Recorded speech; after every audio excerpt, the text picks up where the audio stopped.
Friends, नमस्कार दोस्तों। आज हम आ गए हैं फिर से अपने YouTube channel SSDS education research centre पर। तो आज हम फिजिक्स के चैप्टर मैकेनिकल फ्लूइड में चर्चा करेंगे पास्कल लॉ।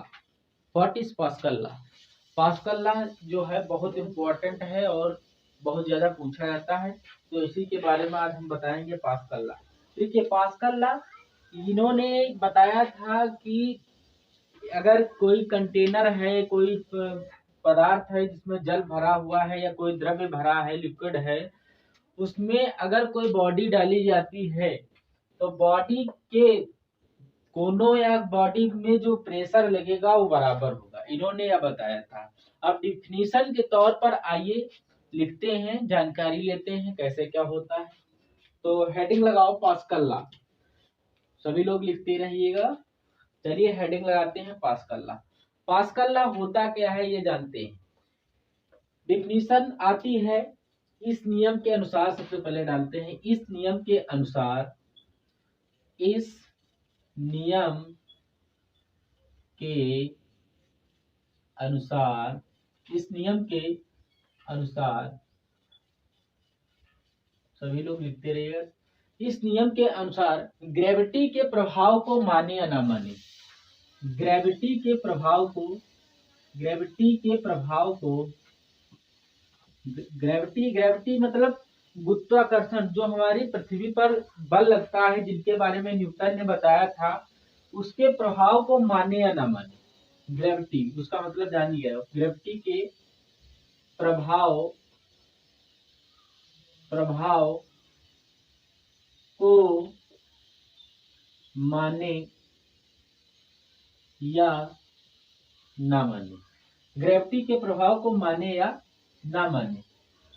द्रव्य के अंदर साम्य अवस्था में हर जगह प्रेशर समान होगा। माने या ना माने, द्रव्य के अंदर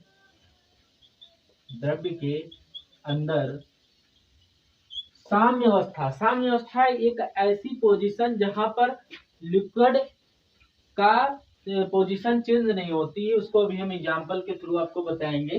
द्रव्य के अंदर साम्य अवस्था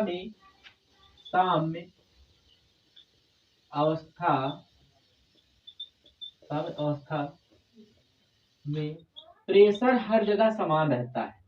प्रेशर यानी दाब जो होगा वो हर जगह बराबर रहेगा। प्रेशर समान रहेगा,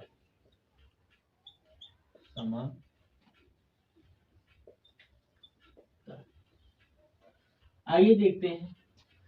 इन्होंने बताया था इस नियम के अनुसार ग्रेविटी के प्रभाव को माने या ना माने। जो गुरुत्वाकर्षण है, जिसके बारे में हमारे न्यूटन जो वैज्ञानिक थे उन्होंने बताया था, उसके प्रभाव को माने या ना माने। ग्रेविटी का मतलब कुछ नहीं है, माने या ना माने। इस नियम के अनुसार द्रव्य के अंदर जो लिक्विड भरा होगा उसके अंदर साम्य अवस्था पर यानी इक्विलिब्रियम पर जो प्रेशर होगा समान रहेगा, न घटेगा न बढ़ेगा, एक ऐसी पोजीशन रहेगी जो बराबर रहेगी। नियम के अनुसार बताते हैं। अब आइए एग्जांपल के थ्रू समझ लेते हैं। मान लीजिए कोई कंटेनर है, इसके अंदर द्रव्य भरा, ये कंटेनर है, ये कोई पदार्थ है, ये कंटेनर है, इसमें द्रव्य भरा है। द्रव्य के अंदर हमने कोई बॉडी, कोई पदार्थ त्रिभुजाकार आकार का इसमें डाल दिए। फिर ये कोई पदार्थ है, इसको हमने इसमें डुबोया। ठीक, अब इसको सिद्ध करेंगे कैसे, क्या पास्कल जी ने बताया था। अब ये जो पदार्थ है इसका हमने नामांकन किया, ये ए पॉइंट है, ये बी पॉइंट है, ये सी पॉइंट।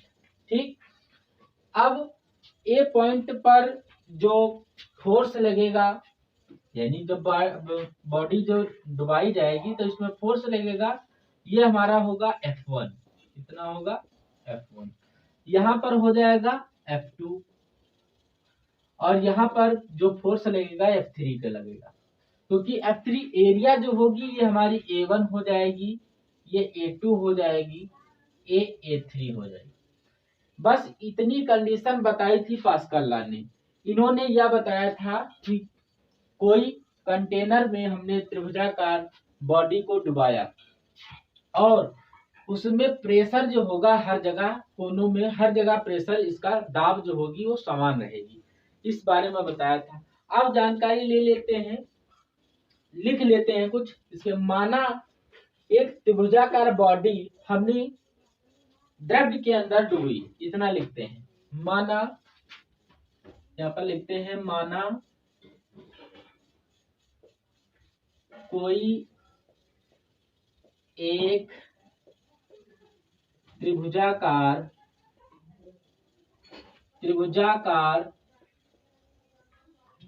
बॉडी या वस्तु कुछ भी लिखे, बॉडी को द्रव्य में डुबोया, द्रव में डुबाया।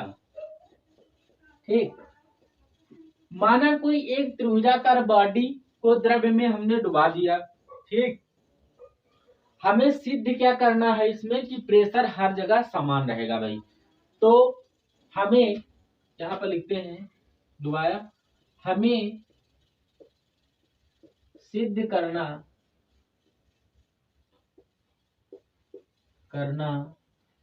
है, हमें क्या सिद्ध करना है कि प्रेशर इसमें द्रव्य के अंदर जो ये बॉडी डुबी इसमें प्रेशर हर जगह सामान्य है।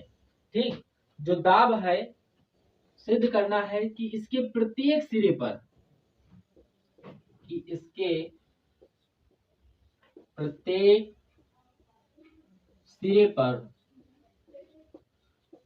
सिरे पर दाब जो है प्रेशर समान है, दाब समान है। आइए देखते हैं।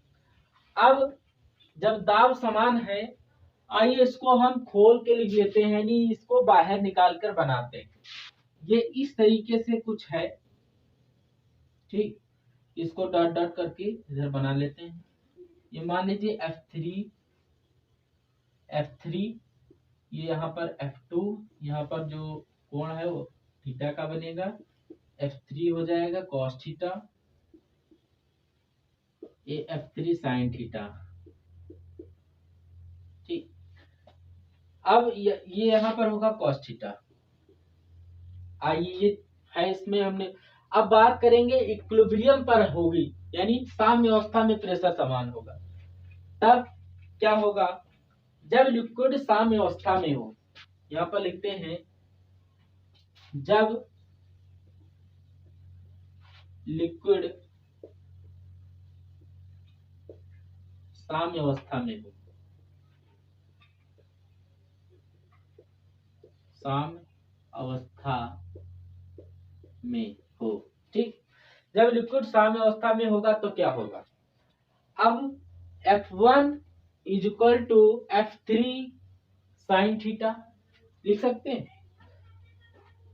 F1 is equal to F3 sine theta, sine theta.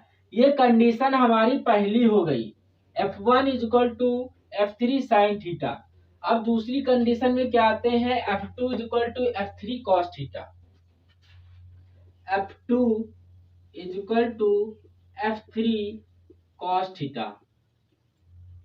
ठीक, ये हमारी सेकंड होगी पोजीशन। अब इतनी बात कर ली, अब एरिया पर बात कर लेते हैं। A1 is equal to A3 sine theta, इसी प्रकार A1 is equal to A3 sine theta. ये क्वेश्चन नंबर 3 हो गई हमारी। ठीक, अब A2 is equal to A3 cos theta, इसी प्रकार A2 is equal to A3 cos theta, ये 4 हो गई। ठीक, अब समीकरण 1 और 3 में, 1 और 3 में देखते हैं समीकरण नंबर 1 और 3 में क्या होगा। यहाँ पर है समीकरण नंबर 1, इक्वेशन नंबर फर्स्ट व थर्ड से। ठीक, पहली हमारी इक्वेशन है F1 is equal to F3, क्या है, F1 is equal to F3। तीसरी हमारी है A1 equal to A3। A1 equal to A3।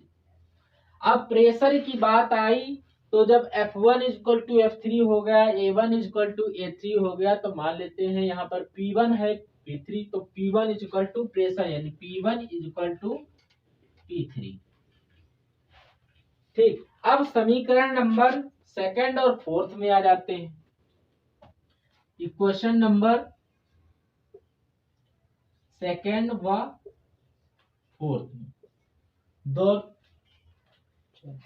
अब सेकंड नंबर इक्वेशन क्या कहती है? F2 equal to F3, F2 equal to F3, A2 equal to A3, A2 equal to A3। अब यहाँ पर P1 इक्वल टू P3 हो गया था, तो P2 इक्वल टू P3। चूंकि हमने सिद्ध कर लिया P1 इक्वल टू P3, तो यहाँ पर P1 लिख सकते हैं। तो P1 equal to P2 equal to P3। यही जो आंसर आया यही हमको प्रूव करना था। ये जो यहाँ पर लिखा है इसको यहाँ पर लिख देते हैं। P1 equal to P2 equal to P3। कुछ नहीं है, बहुत सिंपल है।